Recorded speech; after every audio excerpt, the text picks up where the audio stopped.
यहां देखिए डैट और विच के यूजेज का जो डिफरेंस है उसको समझने के लिए आपको मालूम होना चाहिए रिस्ट्रिक्टिव क्लॉज और नॉन रिस्ट्रिक्टिव क्लॉज।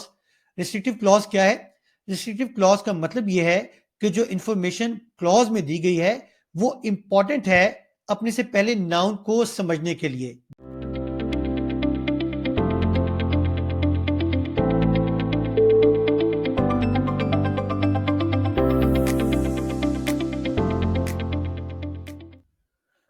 अस्सलाम वालेकुम। अगर आपने अभी तक इस चैनल को सब्सक्राइब नहीं किया तो प्लीज़ इसे सब्सक्राइब कीजिए, लाइक कीजिए और शेयर कीजिए। तो आइए हम आज के लेक्चर की तरफ मूव करते हैं। हमारा आज का टॉपिक है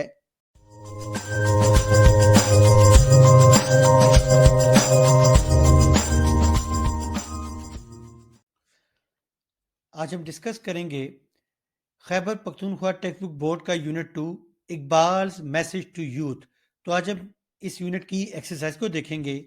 इससे पहले लास्ट लेक्चर में हम इस यूनिट के difficult words with contextual meanings को डिस्कस कर चुके हैं। तो सबसे पहले हम देखते हैं comprehension part. A part, answer the following questions. पहला क्वेश्चन है how is the youth standard bearer of a nation. तो इसका आंसर आप देख लीजिए। यहां मैंने हर क्वेश्चन के दो आंसर्स दिए हैं। आप इन दोनों में से जोन सा आपको इजी लगता है आप उसको मेमोराइज कर सकते हैं, उसको नोट डाउन कर सकते हैं। तो फर्स्ट आंसर है youth plays a vital role in nation building. They are the backbone of any nation. The youth of any nation is its standard bearers as their energy, if channeled in a proper direction, can bring a significant change in the nation's social, economic and political condition. और इसका second answer ये हो सकता है the youth is a standard bearer of a nation because they symbolize a nation's hope and future. Youth possess all the qualities required for a nation to be led to the heights of self-sufficiency and independence. Question number 2 देखते हैं। According to Iqbal how can the youth change themselves. तो इसका first answer है according to Iqbal the youth can change if they bring the qualities of hard work, continuous struggle and adventure in themselves. They will recognize their inner selves if they get these changes in them. They will become men of character because of these qualities. They will become creative and have a sharp vision like an eagle who foresees his future. They will be able to succeed in every aspect of life and therefore will lead the world in their direction. और इसका second answer ये हो सकता है Iqbal addressed the youth in many of his poems. He regarded them at the top in his philosophy of Khudi. According to Iqbal, the youth can change themselves by becoming their emperors. He expresses that if a man becomes emperor of himself, then he can lead the world in his own direction. He was aware of the fact that if the youth of the Ummah had structured their real destiny, then they could have led the Muslims of the subcontinent out of the pit earlier than they did. Question number 3. Read the third paragraph and write down the key idea. तो इसका first answer देखते हैं। Iqbal personifies youth in a very glorified way. The youth of Iqbal is a man of great character. He is determined and straightforward. Iqbal says a young Muslim man is like a Shaheen, eagle. He is an explorer, an adventurer, and a seer. Iqbal's Nojwan pursues intellect and is willing to explore undiscovered areas of life. His youth is a man of independence and self-awareness. और second answer ये हो सकता है in this paragraph Iqbal says that Muslim youth is like a Shaheen who flies higher and deeper. He believes in Ishq and Khudi. Ishq is a creative and dynamic energy that helps the youth to discover and subdue new fields of knowledge.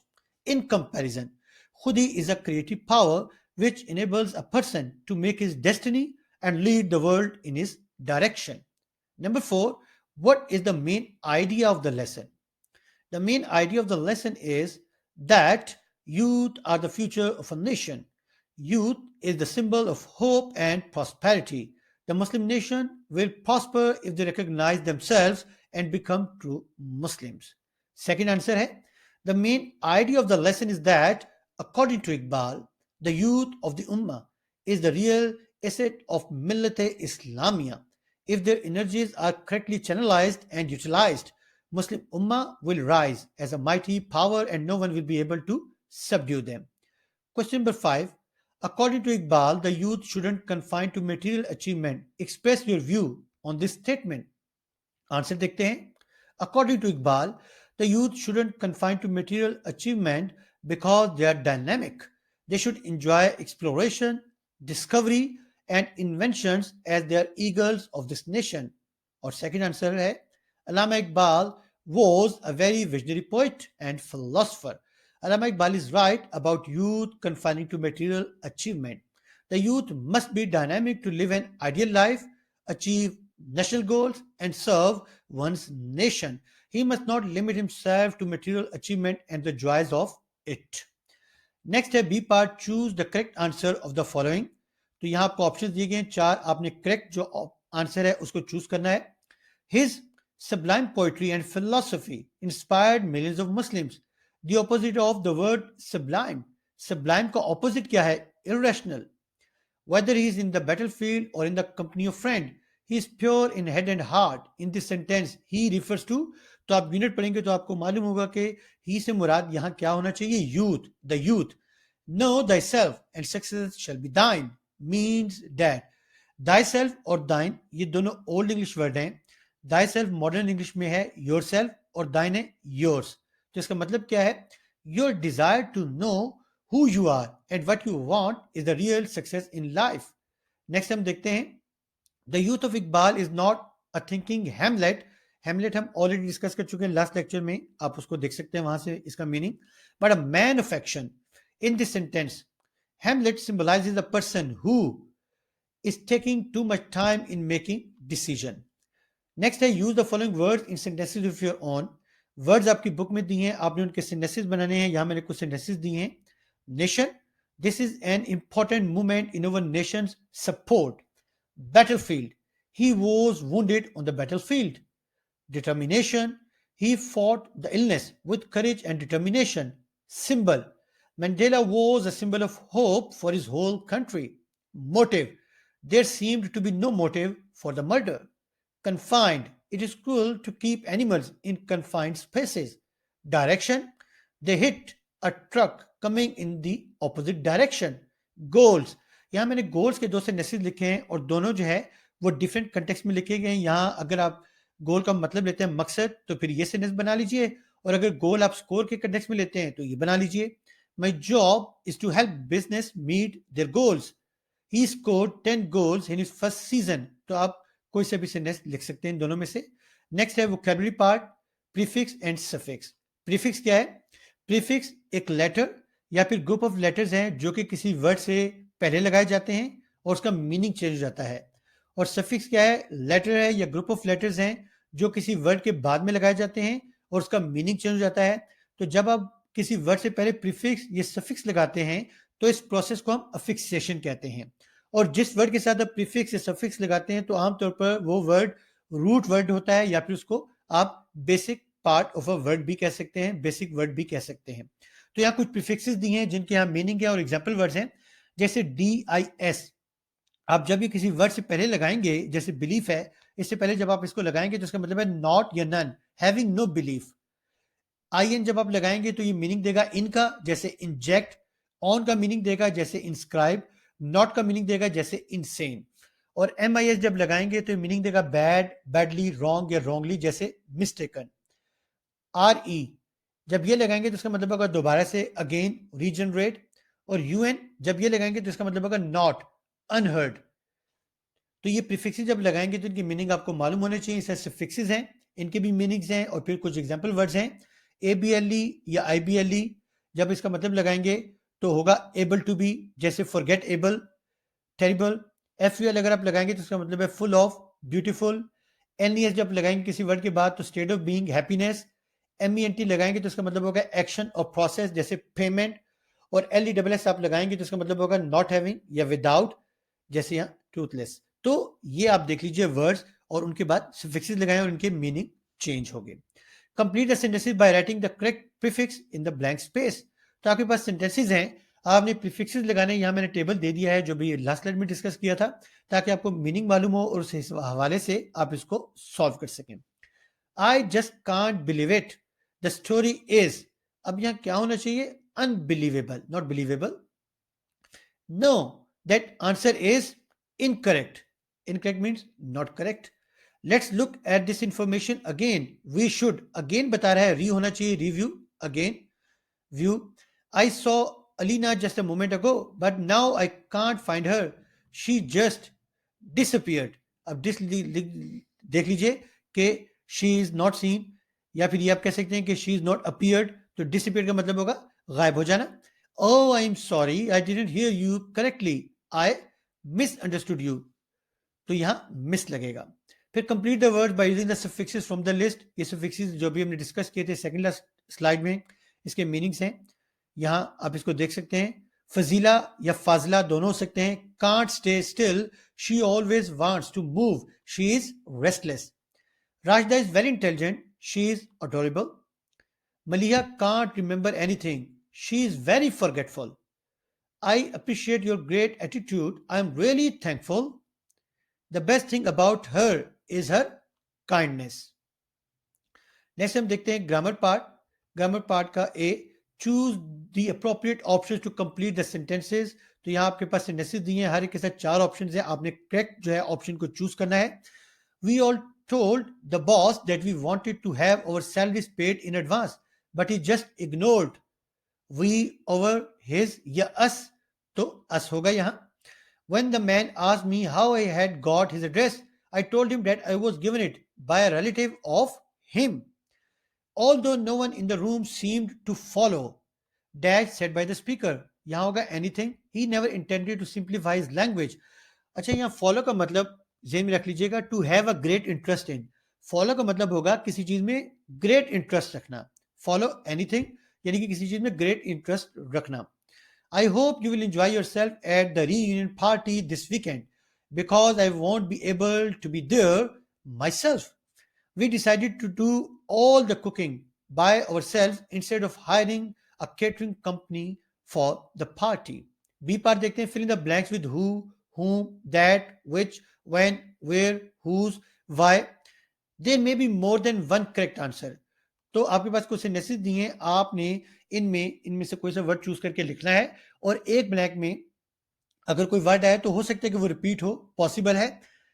तो इससे पहले कि हम इनको fill करें, मैं इसकी example लेता हूं, जैसे the shop dash I go two is closed.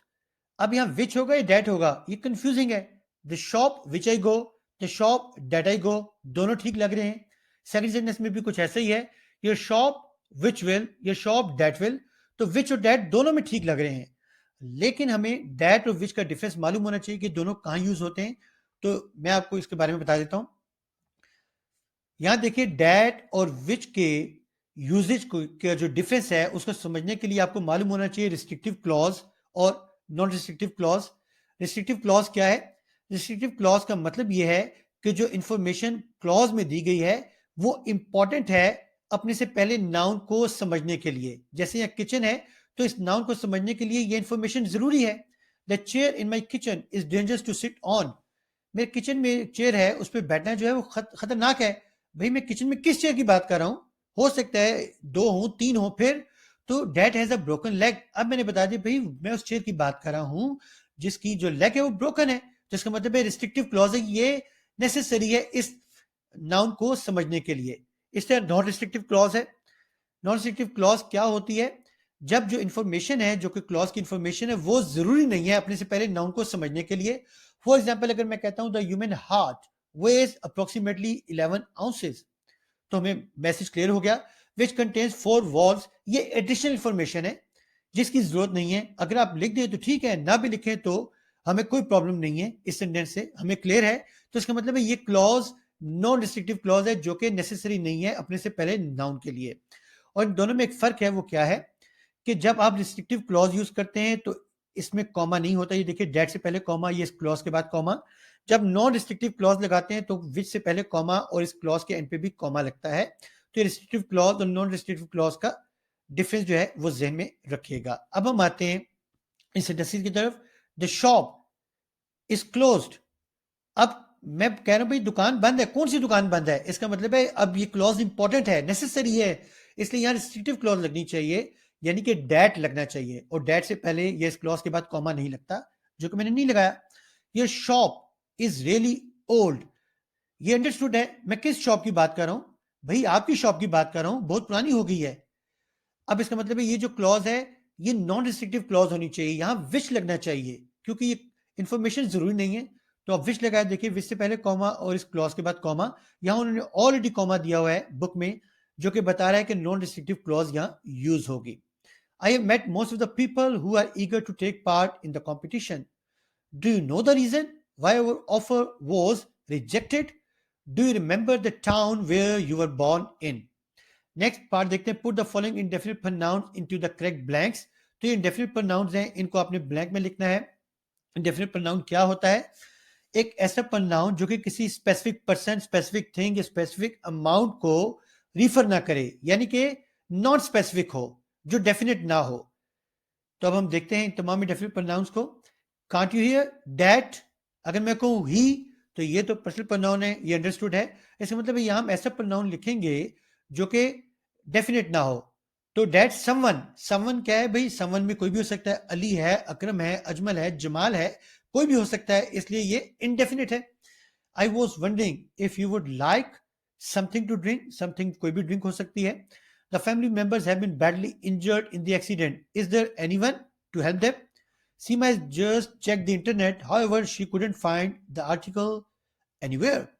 Unfortunately, this plant is already dead and there is nothing we can do about it. Part D देखते हैं, underline the pronoun e sentence below, circle the antecedent the pronoun refers to. अब antecedent क्या है? Antecedent का मतलब यह है earlier. English grammar में एंटीसीडेंट क्या है? कोई फ्रेज हो सकती है, कोई वर्ड हो सकती है, या फिर कोई क्लॉज हो सकती है इंडिकेटेड बाय प्रोनाउन, जिसको प्रोनाउन रिफर करे। अभी हम देख लेते हैं इसे नेसेस में। Salma walked to the park, she enjoyed jumping on the trampoline. अब यहां इस सेंटेंस में देखिए प्रोनाउन है, तो एंटीसीडेंट क्या होना चाहिए, किसको रिफर कर रहा है? शी किसके लिए मैंने यूज किया? सलमा के लिए। तो circle the antecedent the pronoun refers to, this pronoun is referring to this one, तो एंटीसीडेंट सलमा होना चाहिए। Shamma loves to talk on the beach, she watches the sunset often. अब यहां शी किसको रिफर कर रहा है? शम्मा को, इसको आप इंसर्कल कर दें। Dawood enjoys playing basketball, he knows that it is his favorite sport। अब ही किसको रिफर कर रहा है? दाऊद को, तो यहां दाऊद एंटीसीडेंट है। अब्रार, जमाल एंड मनान एंजॉय प्लेइंग क्रिकेट, दे लव टीम वर्क। अब दे किसको रिफर कर रहा है? दे से मुराद एक से ज्यादा है, तो अब्रार, अजमल, मनान, हम इन तीनों के लिए हमने यहां दे यूज किया है, तो ये तीनों जो है एंटीसीडेंट होंगे। The shopper couldn't find his car in the parking lot. अब हिज ये किसको रिफर कर रहा है? द शॉपर को। द शॉपर क्या है? ये एक ऐसे शख्स को कहा जाता है who buys goods from shops, जो कि दुकान से, कुछ दुकानों से जो है वो कुछ चीजें खरीदता है। तो हिज किसको रिफर कर रहा है? द शॉपर को। तो आप इसको एंटीसीडेंट कहेंगे, इसको आप इंसर्कल कर लेंगे। Underline the references used in the last paragraph of the lesson and specify whether it is cataphoric or anaphoric reference। Anaphoric क्या होता है? Anaphoric reference means that a word in a text refers back to other ideas, refers back to other ideas in the text for its meaning। तो यहां she किसको refer कर रहा है? It is referring back to Jamila। तो ये anaphoric reference है, she जो है ये anaphoric reference है, क्योंकि ये इस नाउन को रिफर कर रहा है अपने से पहले को। और कैटाफोरिक क्या है? कि वो नाउन को रिफर करेगा लेकिन अपने बाद वाले को, जैसे ही रिफर कर रहा है अशरफ को, तो ये कैटाफोरिक रेफरेंस है। तो जब ही की बात होगा तो यहां ही कैटाफोरिक रेफरेंस है और यहां शी एनाफोरिक है। Anaphoric refers to the back one और cataphoric refers to the forward one, to another later expression, यानी कि ये बाद में आने वाला जो नाउन है उसको ये रिफर करता है। तो याद रखिएगा एनाफोरिक यूं होगा और कैटाफोरिक यूं होगा, यानी कि एनाफोरिक अपने से पहले नाउन को रिफर करेगा और कैटाफोरिक अपने से बाद वाला जो नाउन है उसको रिफर करेगा। तो ये एनाफोरिक रेफरेंस है, कैटाफोरिक रेफरेंस है। इसको देखते हुए आप इस एक्टिविटी को खुद से कीजिए जो कि लास्ट पैराग्राफ से रिलेटेड है। तो स्टूडेंट ये था आज का लेक्चर, उम्मीद है आपको आज का लेक्चर समझ आ गया होगा। और अगर आज के लेक्चर के हवाले से कोई क्वेश्चन हो तो आप कमेंट सेक्शन में क्वेश्चन कर सकते हैं, या स्लाइड पर दिए गए व्हाट्सएप नंबर पर मुझे कंटेक्ट कर सकते हैं। Okay students, take care.